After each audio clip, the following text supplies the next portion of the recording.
if you had to speak to somebody who was brand new to Google Ads, didn't know anything, and you had to give them advice about Google Ads, what type of ads they should run, your typical approach to running a campaign, your favorite campaign types, what would you tell that person if you had maybe just 4 minutes to share with them something that could help them with their Google Ads? Yeah.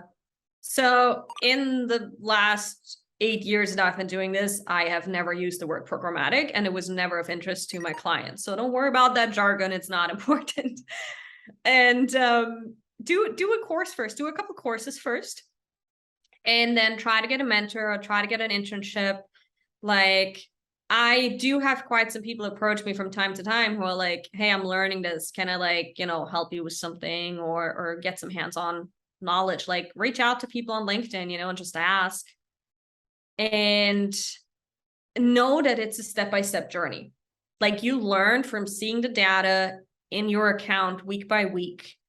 And it's impossible to know everything through a course, right? Yeah. Get the Google Ads certificates. Like, they serve as a good reminder for the knowledge that you should have. Yeah. And yeah, practice. I think a lot of young people these days with that whole like Instagram and Snapchat, whatever generation, are so used to getting everything right now that they do not have the patience anymore to put in time and effort and wait. Yeah. For something. One of the things that I teach in my Google Ads course is that people should, especially entrepreneurs, because the course is built for entrepreneurs, is that people should look at the data instead of making their minds up about whatever data is going to come in. And I feel like a lot of people run campaigns and they think, no, my campaign should have a 35% conversion rate. My cost per click should be so much, and my cost per acquisition. You don't know that in most cases because you've never ever ran a campaign before. These are just things that you're telling yourself, or best case scenarios that you're hoping for. But until you actually run a campaign, and you see what your click costs are like, when you see what your engagement is like, then you'll have a clear picture of what success will look like. But you can't dictate that your Google Ads are just going to run a certain way and just be unhappy that they're not there yet. And I feel like a lot of online influencers, they have this way of, oh, if you follow these 5 steps, it'll get you a 20% conversion rate on Google Ads. I'm a dude from America. I know what I'm talking about. And then they just do it. And then these end up being the most miserable customers ever because they literally feel like they're supposed to have a 20% conversion rate. But it's not realistic, especially when you've never ran a campaign before in your life. Yeah, I had that with a dear client of mine, love her, where we were working together for some months. And then she was part of this coaching program. And there was a dude there, French guy,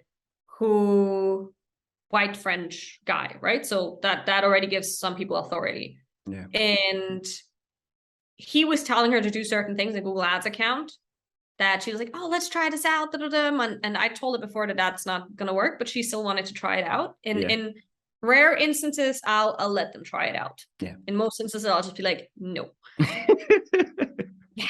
I think it took her barely a week and a half to see that what this person with like less than 10% experience of what I had is not working. Like her cost per conversion just ended going up. She started getting less conversions and she was like, okay, we'll go back to your stuff. And I was like, all right, you spent the week and a half's money here. But yeah, that still happens. Yeah. It happens to me also quite often, whereby a customer feels very strongly about a direction, but their main reasoning, once we get down to it and I start asking them, why do you feel so strongly about this direction, is, oh, some guy somewhere said this. And it's like, that's a very scary thing to just spend money on some guy. And the weird thing is the guy if you really trusted the guy who's teaching you this, why are we having the conversation? Why aren't you with the guy? You know what I'm saying? But it always ends up like that guy said they should do it, but they want me to do for them what that guy said they should do. And I'm just not that guy. Yeah, absolutely. I mean, I once had this hotel in Switzerland as a client, and they like more than 50% of searches of the search terms were for hotels in like Morocco, like 3-star hotels. They were 5-star hotel and like other stuff that didn't fit. And I asked them why they'd set it up that way. And they were like, well, the agency we just worked with had done campaigns for Rolls-Royce as well. So we thought that they would do a good job. And I'm like, that doesn't mean anything. That just means someone had good sales skills and maybe knew someone. Exactly. Yeah. That's so true. I had one customer, he was selling kitchens Mhm. in Australia locally. So he builds these big custom kitchens, these beautiful kitchens. He was getting leads from Ireland, but he works in a local area. And this agency was charging him an arm and a leg to get him Mhm. 3 clicks, 3 very expensive clicks per Mhm. day from Ireland. And that was it. Yeah. And I said to him, what's up? Why did you keep the agency for so long? He's like, no, I just thought these guys knew what they were doing. I think the moral of the story is there are a lot of people who look like they know what they're doing, but in reality, there's actually very few that can get you to where you want to be with your Google ads. Yeah. So Yeah. usually, what does a consulting session look like with you? If a client sat down with you, do you spend just time listening to them, seeing where they want to be, or what does it look like when we consult with you? So if it's like the first time session and it's a lot of me listening, asking a few questions here, mostly trying to understand where they are, how they got to where they are, what they tried so far, what didn't work, and where they want to go. Yeah. And then we'll take it from there. So. Okay. Okay. And are you ever scared that Google might automate you out of a job and automate you out of business? Not really. I think that what's going to be a lot more valuable in the future is human thinking, human creativity. Yeah. And a lot of aspects can't be automated yet. I mean, yes, we have like AI copywriters and so on, but there's still a lot of data analysis that where the cool things really pop up when you look into it, when you put in that effort, right? When you know how to combine certain things, when you know how to set up a dashboard, how to, track conversions, how to work with Google Tag Manager, right? So there's all these like little setup things that, I mean, even though they're planning to go away from cookies next year, right? It's still